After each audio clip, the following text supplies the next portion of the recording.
Hi. We are now doing the second part of our how to make an Ethereum character. Wow, your can just disappears. I know. That Is gave your me great can joy. green? It is. Oh, it's just right through your head. It's Oh, I just. love it. I'm James. It is an Ethereum beer. This is a rum and coke I'm making up for last time. That's a big rum and coke. James, what's happening? Uh, he just started pouring a bottle and forgot to know how to stop. James, how did you do the just a splash of rum and then just pour half the bottle in? No, I Yeah, he decided to make a. that much It's is a rum. giant. The rest is coke. So you basically had a Coke and you added, rum flavor to it. You just had some Um, syrup. yeah, Yeah, it's still rum and Sounds about coke. right. I'm disappointed in you. Jake, what are you drinking? I'm drinking. That's I'm not drinking a Jake. whiskey sour. You're not Jake. You're Matt. I wasn't listening, as per normal. Right. Matt, what kind of whiskey sour are you drinking? Like, how'd you go out making it? It's been a while since I tried to make one. Stupid chair. It was really easy. I put in 2 parts whiskey sour mix that I had in my fridge, and I added 3 parts Jim Beam because that's all I have left, which is why I'm drinking a mixed drink instead of just straight whiskey. Because That seems fair. Now, Jake, you're drinking something green. I am. I am drinking my last of V for Victory's monkey beers. Today I have the Sour Monkey, a sour triple. Nice. Well, gentlemen, before we start, clink. Cheers. clink. Click. Get a nice close and Oh, zoom of my green right. screen Al- nightmare. There's the Also, camera. also of my my giant ram mug Yes. from Gen Con. So we talked about last time. We talked about basically stats and all the other fun stuff. Oh, And what program is this? I don't think We're we've in actually Beerthralls, said what program we're doing. which it's all actually kind of of funny them. because only one of us can drink beer now. It's a quantum beer break. Ah, yes, thank you. Welcome to today's episode of this thing, I guess. It's right there. I can't see your screen. I know. So, today we're going to talk about the important part of the game, which is your programs. So last time, yeah, we talked about how to put your stats out, how to figure out what special knacks or other abilities you wanted to get. So this week we're going to talk about the other major part of your character in the game, which is making programs. With the Ethereum role-playing game, programs are your equipment and your special powers. In a traditional, like fantasy-based role-playing game like Dungeons and Dragons or Pathfinder, your powers are largely determined, and to an extent your equipment, are determined by your class. Since Ethereum is a classless game that doesn't have any class, pretty much everything is open to you, which gives you a lot of options during character creation, but you got to try to slim that down to come to a final decision for your character. So we want to start by reminding people about the basic test in Ethereum. As a reminder, like we talked about last time, a basic test in the Ethereum role-playing game is you're going to grab a number of dice equal to the stat being tested. So if you're making a force test to try to push something over, you grab however many dice are equal to your force stat, then you roll them. As I just like slap the screen. You are looking for a success value, and by default, that's going to be 7 or higher on each die. And the number of dice that you roll that meet that are considered to be successful dice. So if you roll 3 dice and you get a 4, 5, and a 7, you had 1 success, 1 die that was 7 or higher. Anytime you roll a 10, you'll roll another die because the die explodes and adds another die to the pool. And what we want to talk about then are the rest of the stuff you can see on this card along here are stunts and excess. So say you're going against a difficulty 1 test. You roll 3 dice and you get 2 successes. So you pass the test with a bonus of 1 extra. That extra in the Ethereum game is called excess. And you can use that excess for some perks. If you look at the list of, make sure I got my directional challenged lifestyle fixed, excess stunts along here. But excess stunts are things you can spend after the fact using any excess or any extra successes that you weren't needed to pass the test. And this could be simple stuff like bonus. If there's a numerical effect, increase it by 1. Mhm. Or you can add to dice to your next related action. Like say you did really, really good at taking cover or at hiding. You can add some extra dice to your next action related to that, such as maybe taking a shot from your hidden location. And a few other things. Some abilities or character rules will add more options to this list, or give you something completely different you can spend excess on. So in general, just what's listed here is what's available for everybody. The other variety of stunt we'll touch on real quickly is boost stunts. These are declared before you make the roll, and they increase the difficulty to pass, but they tend to be a little stronger. For example, say you want to make this do it really quickly. That's a increase of 2, so a difficulty 1 challenge becomes a difficulty 3 challenge. But if you pass with that extra challenge, you would get an extra CS or an action back after it's done. So essentially, it makes whatever you did cost 1 less action. So risk and reward. It's up to you what you want to try to push for. Early on in your character's career, it might be best for your first couple of sessions to not worry about boost stunts and just see how much extra successes you're generating. Once you get a rough idea of how likely you are to succeed at something with the dice math of the system, go ahead and start using boost stunts to up the difficulty and get bigger rewards. Yep. In the list in the book, there is a big entire chapter dedicated to programs, including example programs you could choose from making your character, as well as how to build your own program. What we're going to talk about today is how do you build your own program. And to help us with that, I made a visual aid. Look at me go. Aw, he made a So is this Java PowerPoint. based or Cobra based or what? No, it's That's a Ethereum good based. question. That's a good question for the coder in your party. Get real stern over my 3D finger. What? No, no. I was just making up words. Did I actually use the right ones? Yes, No. actually, you did. Oh, I feel special now. This is almost code, and people who make programs like crafting are considered coders. Okay, first thing you should do is come up with a concept. Like again, same with building your character, you need to have some kind of idea what you want to make. It's going to make the rest of this code real easier. It'll be real easy. It's like, hey Matt. Yeah, no, I don't know what real easier is. Matt, what do you want a program to do? What a big shotgun that shoots digital fireballs. We can do that. We can do it. So similar to how some characters in other role-playing games might be like, I want to be able to go invisible, or I want to be able to steal things from people, or I want to be able to talk to people and convince them to see things my way. Might be more direct, like I want a big sword that shoots lightning, or just whatever it is that you want your character to do. Or Think something of that. simple, like I want to be able to have like a group chat, where we're all just talking into like our earpieces and we can all hear each other. Or do you want something else? Like, oh, I want my character to have like a HUD that tells me about things. Like, oh, hey, there's danger over here. There's like a hidden item in that crate over there. Like, can I get some kind of heads-up display for my character? I want a robotic dog. Possible. Expensive, but Expensive. possible. So, once you have your concept in mind, then you can walk through and try to put together how to actually make that a mechanical ability in the game. For this example, we're going to go with digital fireballs because I'm really amused by someone the next character I make is going to be someone trying to actually like cosplay as a wizard. He's going to walk his way through the Aetherium. Yeah, they know that it's the Aetherium and it's digital, but they're going to be a wizard with a pointy hat because they can anyway. It's all right. Yeah. It's okay, Gandalf. So what you want to do first is choose a root program. And the book lists a lot of these programs, roughly divided into categories like attack programs or utility programs or support programs. So once you've kind of settled on a route that gets close enough to what you're going for, this is how you can read it. So we have for our throwing fireballs, a finesse weapon as our route, because it comes with a few things that we don't have to pay for that we would if we chose a different route, such as range.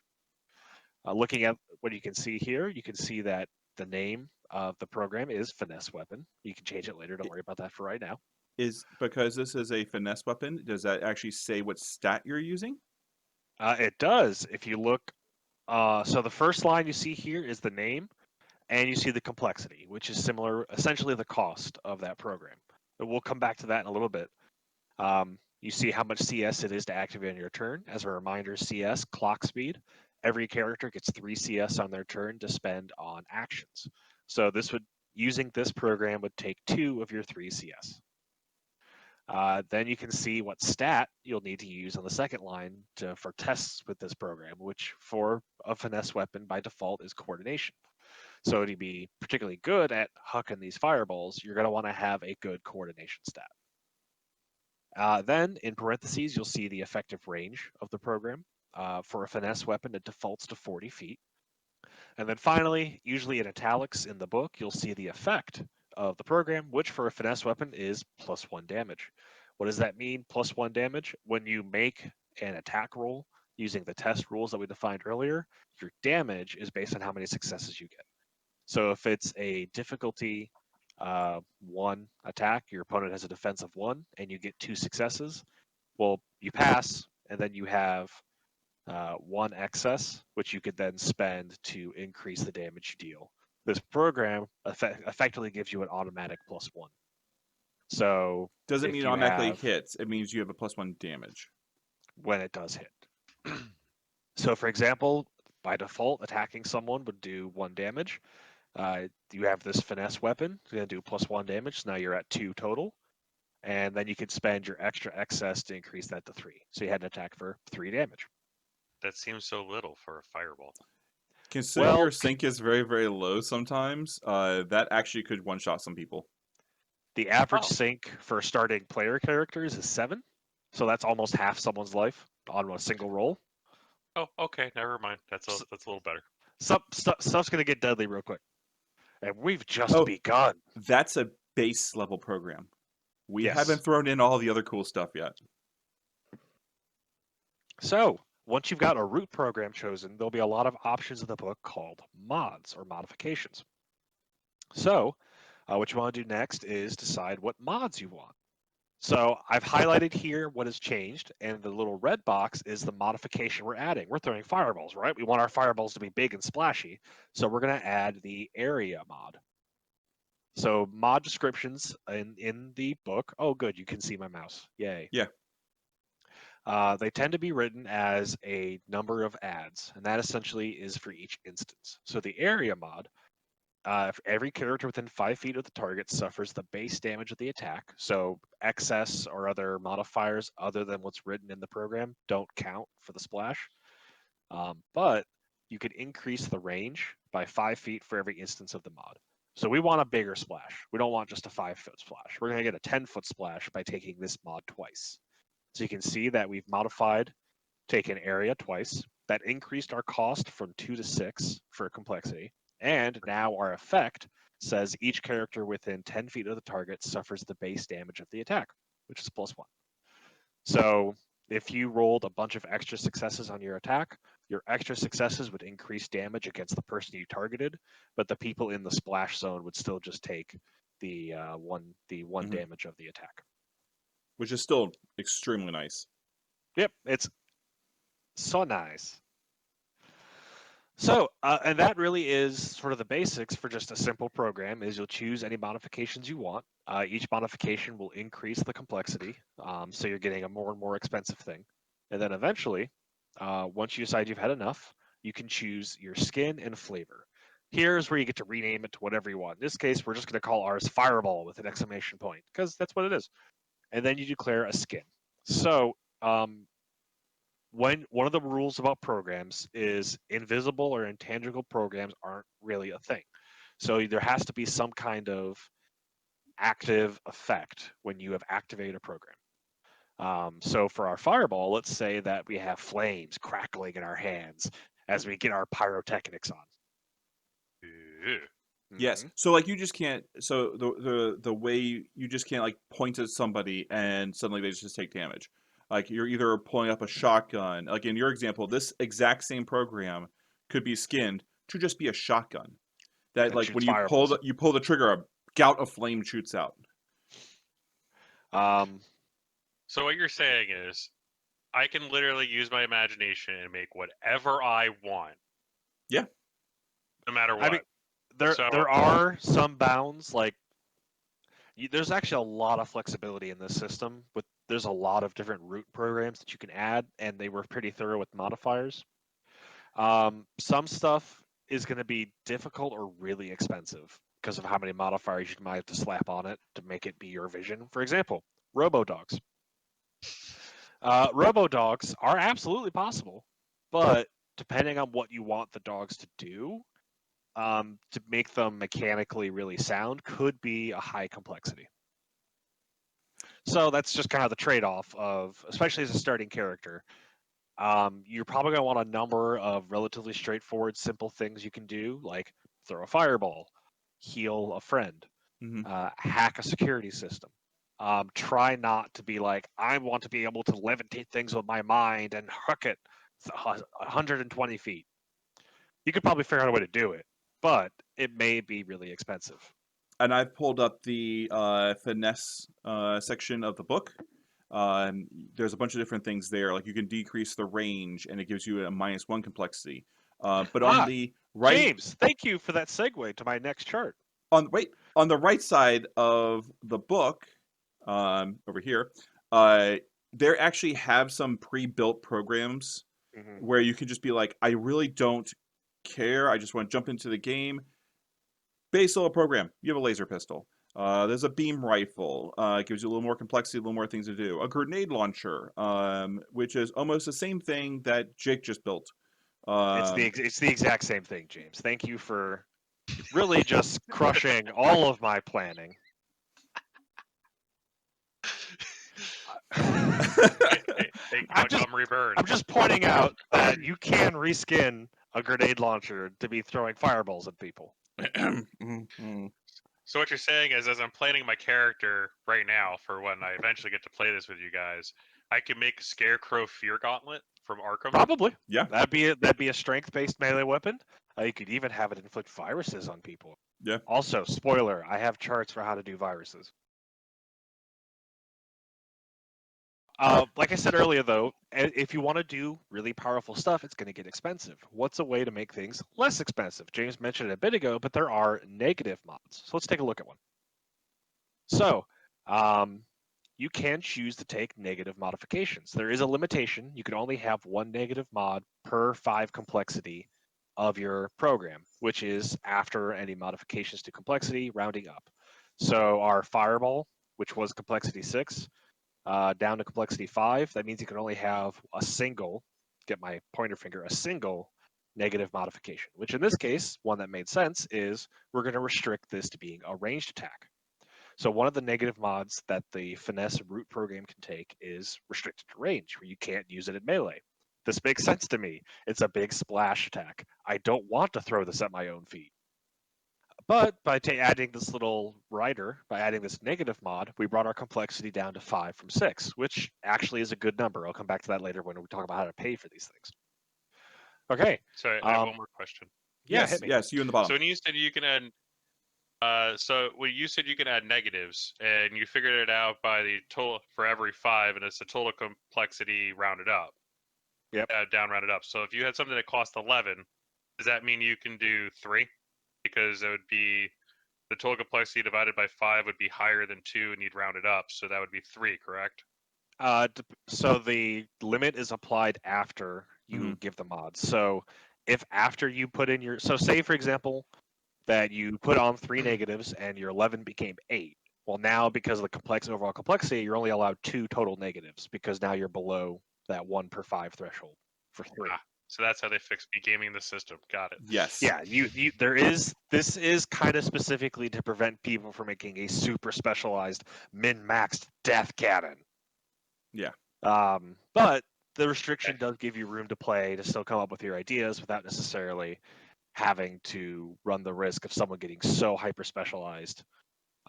This is also partially for the enjoyment of the table, is you don't want to have a program that only works when the moons are in alignment and when you say your catchphrase. Although if you want to play Sailor Moon, you can still do that. I just got a terrible vision of me being Sailor Moon Scarecrow. Don't play Sailor Moon Scarecrow.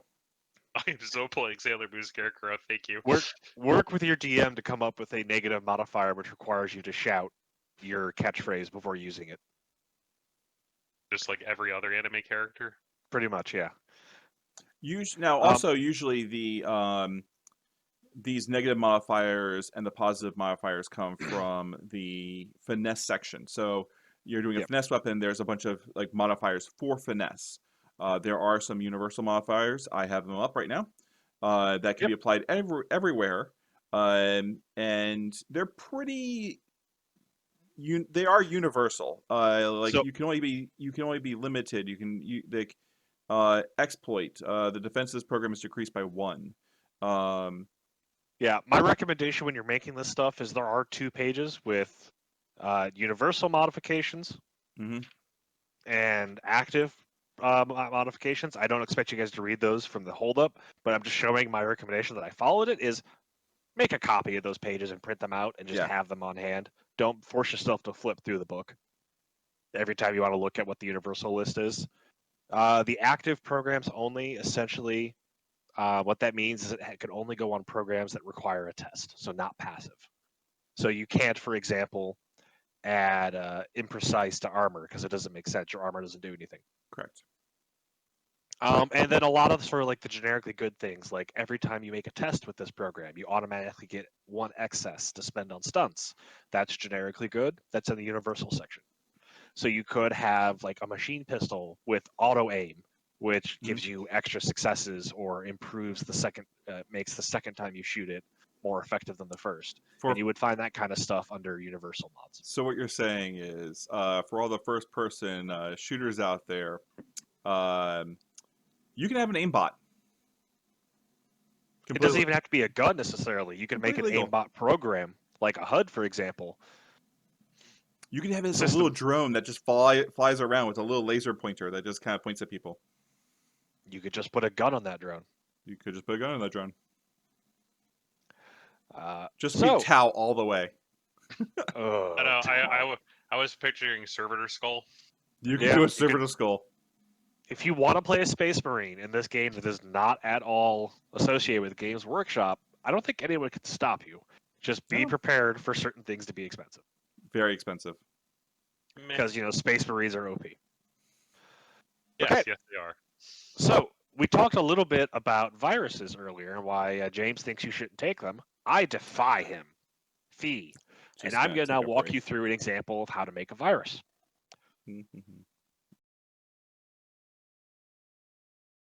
So, let's say that our fireball, it would make sense if it lit stuff on fire, right? So we're going to make a virus to do that. Viruses in general are kind of like status conditions. There's a section of the book which lists most of the viruses. The one that most matches our idea of just lighting something on fire is the destroy virus. So this is something that you actually design separately from your weapon. So the destroy virus is a program like anything else. It has a complexity of 1 and it's passive.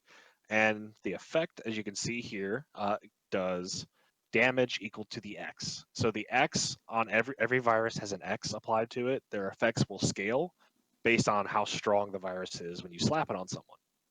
We'll come back to that X a little bit. Just know for right now, just design the virus as a separate program, and the X will be determined by how you apply it. So that comes later. The delivery system is another thing. So the virus itself is different from the delivery system.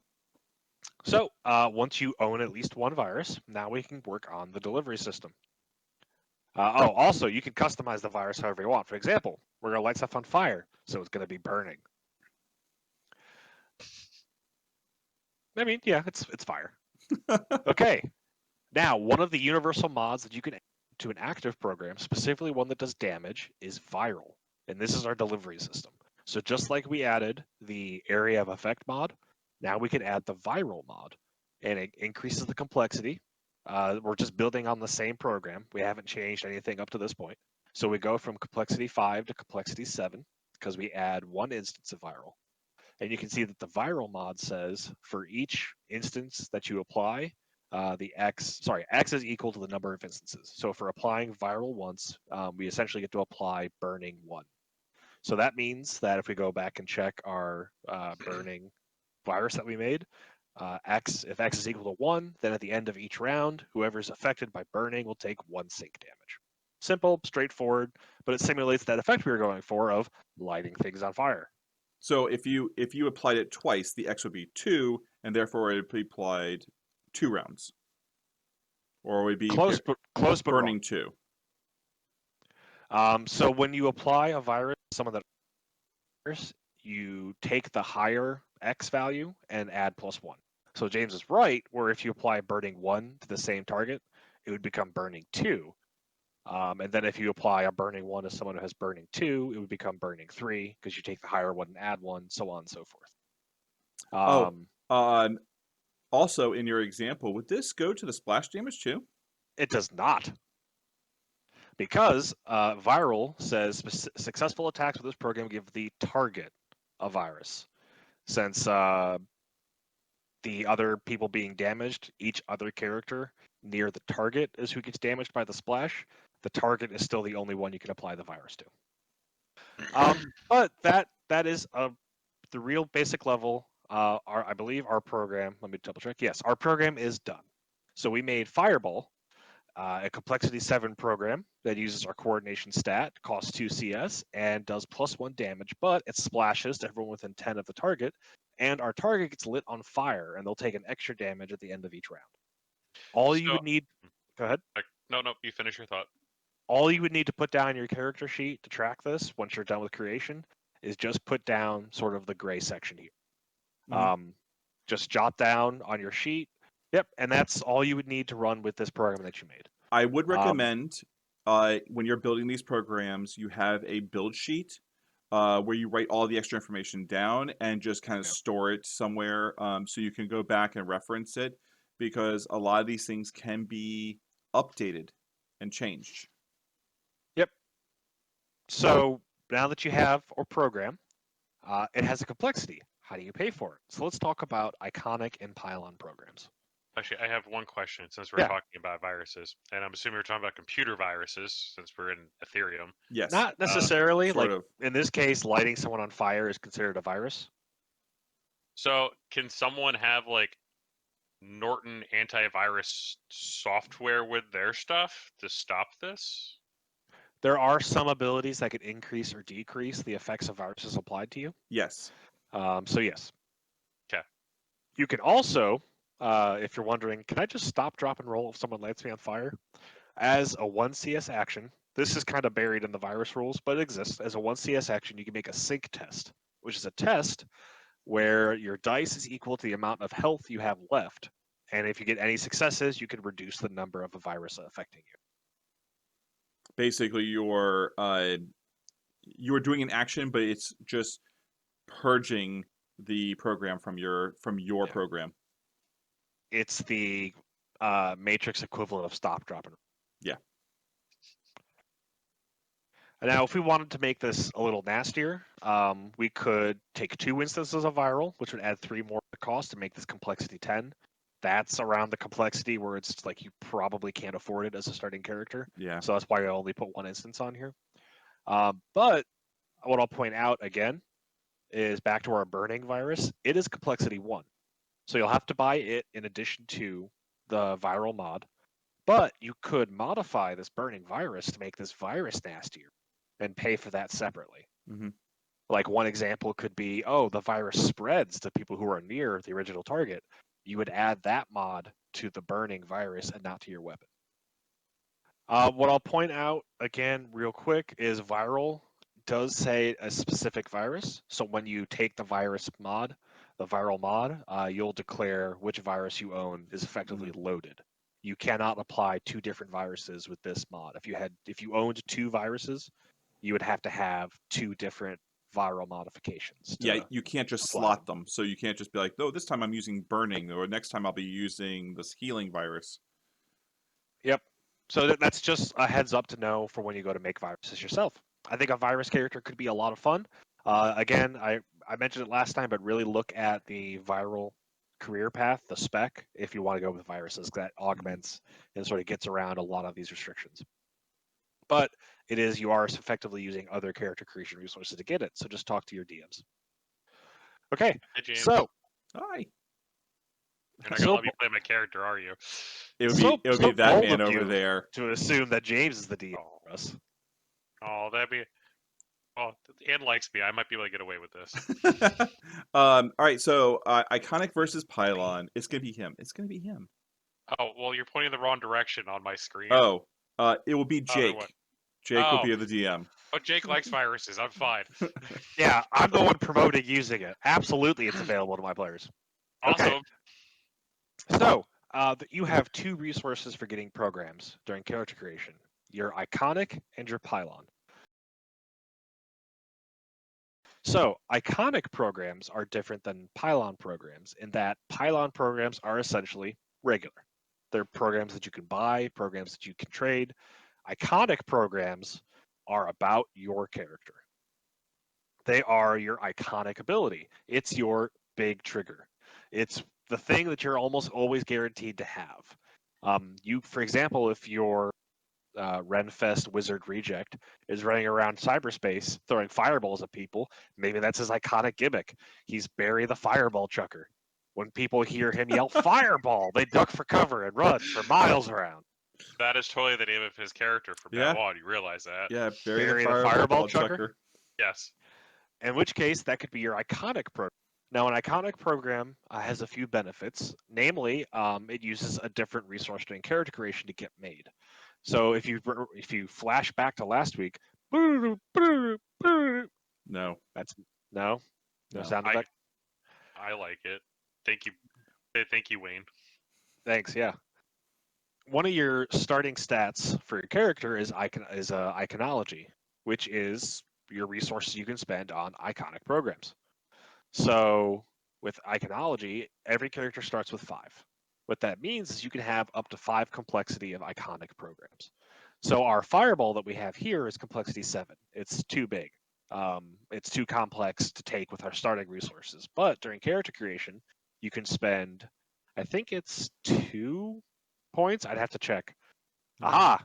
Iconography is 2 points per. So you could spend 4 points during character creation to raise your iconography to 7 from 5. And then you could just take this fireball program we've designed and be like, cool, I'll have to buy my virus separately, but it's a complexity 1 virus. That's cheap. And now you're good to go. Or you add another 2 points to iconology, get iconology 8, and pick up a 7 and a 1. Yes, you do not have to spend all of your points on one program. So that is one way you can get programs. And that program, in addition to being sort of your main gimmick, or sort of not really gimmick, but your main trait, your main identifying sort of ability, It's built into also, you. Yes, it cannot be very easily taken away, hacked, stolen.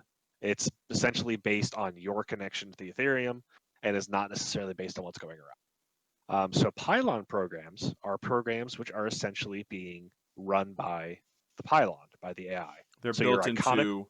So think about it as like walking into like you have built your own gun, and it's your gun at home, and this is amazing. But you go to Walmart and they got a whole bunch of guns. You can just buy one of them. That works. It's a decent enough analogy.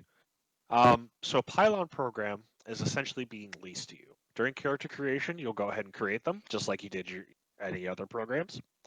And what you have on your character sheet is a stat called VAR. It is essentially your reputation, because this is a post-scarcity society inside the Ethereum. Your money's no good here. So essentially, everyone starts with 10 VAR, 10 value-added resource, 10 reputation, however you want to consider or think of it. And that means you can have up to 10 complexity of programs at the start of the game. These programs are sort of being leased to you by the local Pylon. Like, they're your programs. But if you go to a different area, like say you go from an urban setting to a wilderness setting, your Pylon programs may not necessarily make that jump with you because they are being managed by the Pylon network. So this is one way that you could sort of handle what's registered to your account. It could kind of handle loadouts with an upper limit on what you're allowed to bring with you. It also is a way to handle loot, where if, like, say, for example, an enemy has a really cool program, you could take it from them, but unless you register it under your name, and programs do have tags on who actually made them and who they're leased by, you might have to give up something else because you can only register up to your VAR. Important note. There are some pylons that will enforce certain rules. So you're like, I'm gonna lease this program for a gun, and the pylon goes, not in this area. No, you're denied. Yep. So instead of sort of like guns are, the pylon's not letting any check guns out. Yeah. So Now- no one has guns. Your iconic program, it can't do that too. You can form their gun out of it as much as you want. Now, whether or not that people will be like, oh, problem, that's a different story. But Yes, because the pylon may also be monitoring to see if any exactly, attack programs are manifested. It's a computer. and it will know. You're in a computer simulation. It knows. So that's the real quick difference between pylon programs. So during character creation, you're going to make your iconic program. You're going to spend the resources generated by your iconology stat. That's a hard thing to say quickly. And you're also going to have 10 additional resources, 10 VAR you can spend on pylon programs. No individual program that you take as a pylon program can be higher than complexity 6. Correct. So our fireball we have here with the virus and everything added to it is too complex to take as a pylon. So what we could do is simply wind back the clock before we add the virus, and now we have our complexity 5 fireball. Perfectly valid pick as a pylon program. You could take this with you. You could make this your iconic. What's also kind of nice is at complexity 5, it actually is equal to your starting iconology, so you don't need to spend any character creation points to take this version of the so again, as you kind of saw, hopefully with this, you can make cooler and cooler programs. Like I actually really like the burning virus we made that we could add to this fireball because that's a neat thematic tie-in. It lights things on fire. It does what I think a fireball should do. But I also recognize that but that might be a lot of character resources on this one idea. It's like I don't want to be just fireballs. I would also like maybe like some way to like levitate over something, or maybe I have a way to hack into computer interfaces, or even a med kit I want to can slap teleport. my friends with. I want to teleport or fly. Other things. But you're Barry the Fireball Chucker. I'm gonna chuck fireballs, but But Barry the Fireball Chucker needs to levitate while doing it to look cool. I don't think you understand what fair. Barry's about. Oh. I also have blue jeans, which act as armor. When it comes to viruses and Pylon programs, 99% of the time you will not be able to be like, I'm gonna check out a virus program. Yeah. So certain programs, depending on what your DM says, might be limited. Like viruses are a good example. Some viruses, not all viruses are necessarily, oh yes, bring down the system. Some viruses are legal constraints. House Hikaru, for example, one of the factions in the setting, uses a virus to enforce their legally binding constructs, where someone's going to get royally jacked up if they violate the terms of the agreement because there's literally a virus in their system watching. Oh, Naname controlled pylons definitely have burning viruses everywhere. Another way where this could all come up is hacking. So this is one of the reasons, again, hacking is a complicated subject. It's definitely worth looking into, but don't feel like you have to fully understand the system or even want to use hacking to play the game. But hacking gives you a lot of options with programs because you can add or remove mods. So say, for example, that you had your fireball and you randomly found, let me get my hands on screen. Better yet, let me bring this down. Let's say you had your fireball and you also found a fire virus somewhere and you'd like to use it, but you don't have the viral mod. You could hack your fireball for a round so it has the viral applicator and then just yeet away. Yeah, so when we talk about hacking, we'll talk about durations and adding and removing things, and you can hack your own programs to do temporary stuff. Yep. And one of the benefits, Scarecrow could be your hacker. Your Scarecrow doesn't have to be a hacker. Everyone in Aetherium is a quote-unquote hacker. You are able to modify a program using hack at any point. Even the universe itself, you could hack just by being you. So Just being by your own grand self. So once Nice, you've so many made the ideas. programs you want, and again, if you're not quite sure like what ideas your character concept has, like one example I use when I made some characters trying to avoid copyright infringement at Cowboy Bebop, I'm just like, so this character is a martial artist. What kind of things would a martial artist have?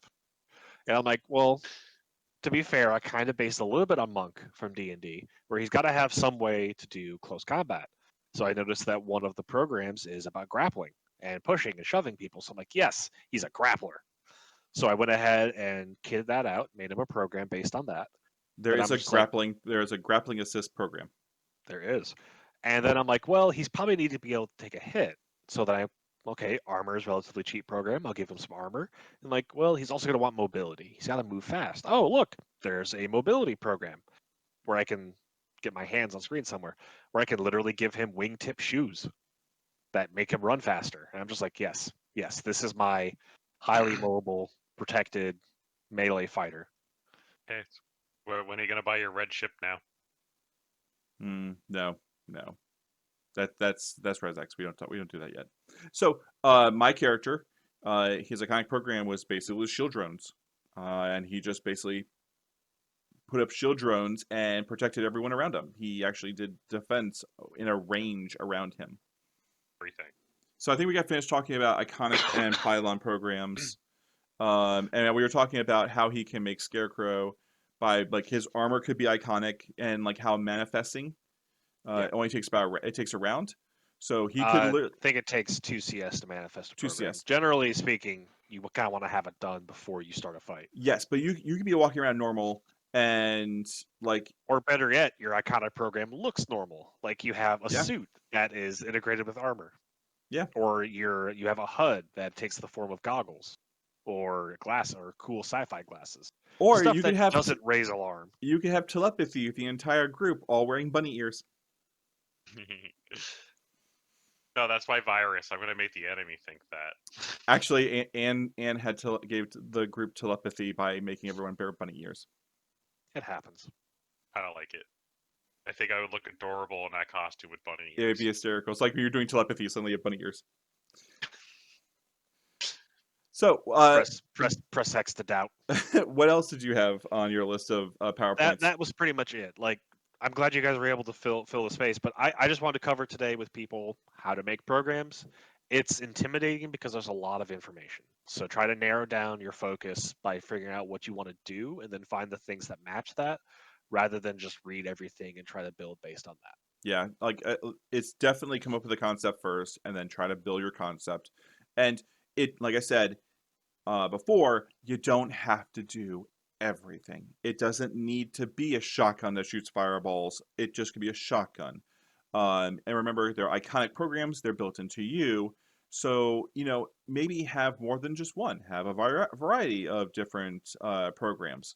Or if you do want to have like just full out, this is my one trick, do it. Like make that your one trick, and then just have a bunch of Pylon based programs that you're just sucking in, because most Pylon programs include things like armor.